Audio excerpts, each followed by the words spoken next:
that particular play, I'd say I've input in. I drew it up, designed it. But kind of every week I try to have something in my mind that I can bring to Coach Ferentz, like, hey, if we need a play, this is it. Right? So that's a play. Coach has talked about it publicly. That sat on that for a couple weeks. Thought we were going to use it, and then situation didn't come up. The next week, thought we were going to use it, didn't come up, and then it just happened to show up in that game against Ohio State. But every week, try to carry something that can throw some people off. That can make a play when we need it. And what's his upside? Yeah, I think Ryan has good upside. I think Ryan's inconsistent. He's also young, but he's been working through what style of punter he really wants to be, because he's got a couple different styles, and just settling on one and being effective at it. But I think I like his upside. I think he's been working hard. Again, like with all players, he's a freshman, right? So there are some freshman things you have to work through with guys. But I think that he's been doing well. And again, you brought up the point. I think he has a strong leg, but just being consistent over and over, being consistent for him. With him, what are his styles, and how do you go about helping a kid figure out this is the one that's going to be best for you? Yeah, I think, does he want to be a two-step punter? Does he want to be a jab, two-step punter? All the mechanics that go into it is no different than being a quarterback or any other position. What's your style going to be? But we film everything, we evaluate everything. The entire group sits in the meetings, probably painstakingly for them. But it's important to me that they all know what each position does and what every guy does. They should all know each other inside and out. And we evaluate all those things, and we critique them and correct them.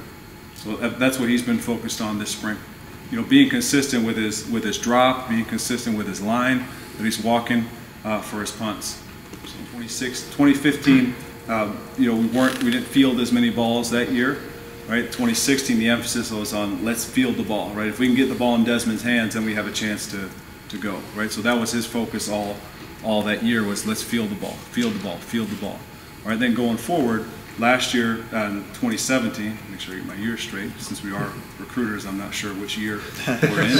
But year 2017, I'm not sure how many of those balls are really fieldable, from punters. The part of it too is, what's the punter like? Can you predict where the ball is going to go? And styles have changed in college football quite a bit, particularly from when I played. The styles have changed where you're not always sure where the ball is going to go. And that's part of it, getting a guy in position to get under the ball to field it. But again, what we're looking for is 10 yards per return, right? That's the standard we're looking for when we get our hands on it. And then the other part is putting the guy in position to where he can actually be confident to field the ball. Yeah. That'll be what we do in June, right? End of May, early June, is we'll go through and evaluate everyone's tape, try to slot them where we see them, each phase, what position in each phase, and then we'll work them like crazy, to find out where they're at. Right now, I can't give you an idea, but again, you brought up, we have a lot of linebacker bodies, a lot of safety bodies. Those typically tend to be, more pronounced as special teams players. But we'll evaluate all that when it comes through. But I predict there's going to be guys out there.